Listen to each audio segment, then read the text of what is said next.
Përfaqësuesja e Maqedonisë vjon përgatitjet për 2 ndeshjet kualifikuese për Botrorin 2025 kundër Belgjikës më 6 qershor dhe Kazakistanit më 9 qershor.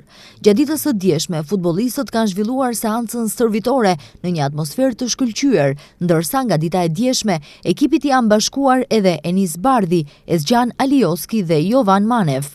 Reprezentacioni në drejtimin e seleksionuesit Milevski përgatitet me kapacitet të plot.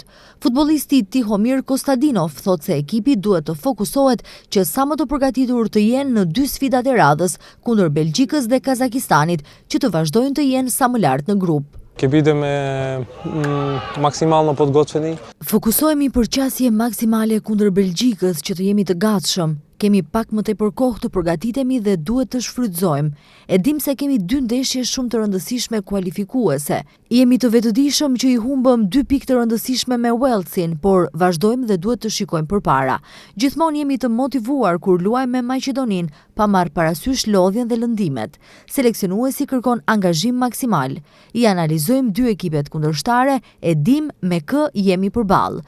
Të shumtët mendojnë se Belgjika tani është seleksionuesi më i dobët, por ata gjithmonë kanë pasur futbollist fantastik dhe janë forcë në nivel botror, deklaroi Tihomir Kostadinov, futbollisti i reprezentacionit.